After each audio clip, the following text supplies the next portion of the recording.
I've always wanted a tool cart, one that I can push around the garage and driveway.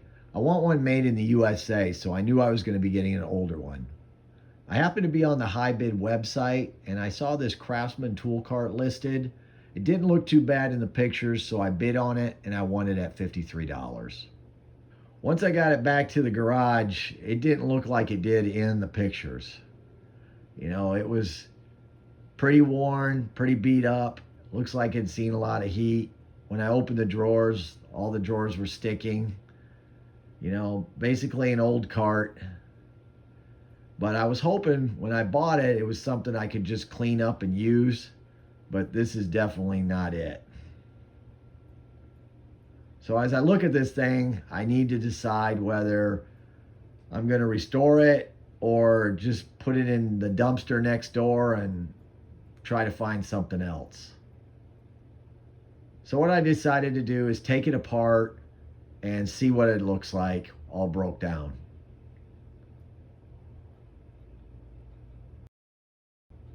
So here it is all apart. You can see that the plastic top is extremely faded. The good thing is it doesn't have any cracks in it.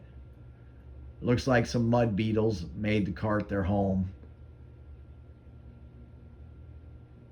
It's just an old tool cart.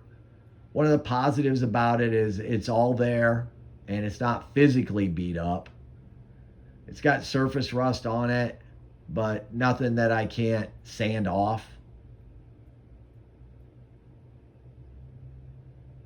So what I'm going to do is give it a bath and see what it looks like cleaned up. Here I am with my Aqua Joe, soaping everything down. I soaped it down several times and just let it set because there's just so much dirt on this thing from over the years and insect nests. So I soaped it down, scrubbed it, rinsed it off. Here it is, washed and dried. It looks better, but still not good enough. The first piece we're going to work on is the plastic tool tray. And what we're going to do with that is we're going to dye it with RIT black dye. So what you're going to need is some RIT black dye. You're going to need some alcohol, some rags, a small sponge, and some rubber gloves. Now the thing about this RIT dye is whatever it touches, it will stain. So you want to protect your work area. I put down an old furniture blanket, a tarp, and some pieces of cardboard. The next thing you want to do is take alcohol and clean the pieces that you are going to dye.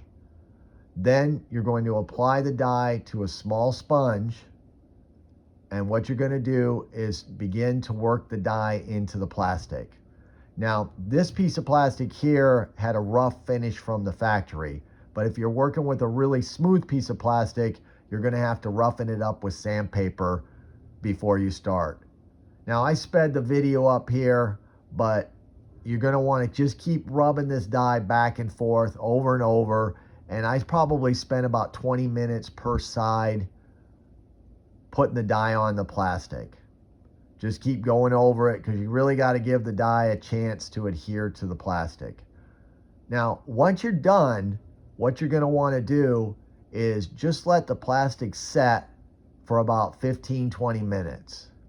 And then after it sets, you're going to want to take a clean rag and you're going to want to begin to wipe all the excess dye off the plastic. You don't want to leave any wet dye on the plastic because as it dries, it'll dry chalky, and then when you go to pick it up, it'll rub off onto your hands. So you really want to get it as dry as possible. Now, once you've dried off the plastic, you're going to want to let it set overnight. And then the next morning, get up and then wipe it off again. Now, what I did is I repeated this process 3 times because I really wanted to get this tray as black as I could. Here's the tray after 3 coats of dye, setting for 5 days, and then applying a plastic protectant over it. The next thing I wanted to do is begin to sand the sheet metal. I took 220 grit on the rusted areas, then went to 320, then sanded the rest of the cart and the drawers with 600 grit sandpaper. If you look at the video here, you'll see Made in USA stamped on the cart. Now that the tool cart is sanded with 600, along with the faces of the drawers, we're not going to paint the whole drawer, just the faces, we can begin to apply primer. We're going to use a Rust-Oleum automotive primer on the tool cabinet. So what I did next is I applied 3 coats of primer to the tool cart and the faces of the drawers. I then waited 2 days and then sanded them with 600 grit sandpaper. The next thing we're going to do is apply Rust-Oleum semi-gloss black to the sheet metal. I once again applied 3 coats of Rust-Oleum black to all the pieces. I also painted the heads of the screws that attach the plastic tool tray to the cart. I then sanded, primed, and painted the drawer pulls a silver metal. If you look at the cabinet here, you're probably saying, wow, look at the streaks on it. We're not worried about that. We're going to do paint correction next. So what we're going to do is we're going to tape all the edges of the cabinet with blue tape so we don't sand through them, and we're going to wet sand all the painted sheet metal with 2000 grit sandpaper. You're going to get a spray bottle, fill it with water and a little bit of dish soap, and you're going to begin to sand the sheet metal. Now, don't use a wooden block like I did here. You want to use a rubber sanding block because a wooden block can scratch the paint. So you're going to want to sand the paint, and you're looking for a smooth matte finish with no orange peel or streaks. The next thing we're going to do is polish the paint.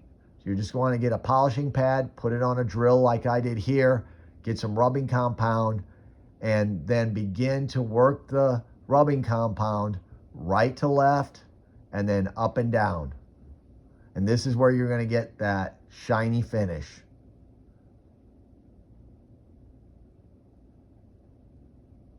The next thing I did is I wiped it all down and I applied a coat of paste wax to the sheet metal and then wiped it off with a microfiber towel. The next thing I did is I took some alcohol, a microfiber towel, and some silicone spray, and I began to clean all the drawer tracks so they moved back and forth freely. I then took off the wheels and cleaned those, and then I applied silicone spray to all the moving pieces and then reinstalled them back on the tool cart. I stopped by Harbor Freight and I picked up some of that Toolbox drawer liner. And then what I did is I just took a straight edge and put a new blade in my razor knife and cut the liner to size for each drawer. Here are all the pieces of the tool cart ready to be reassembled.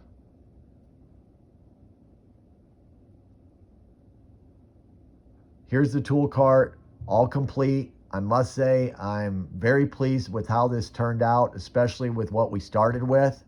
And this is a project anybody can do with just some basic tools.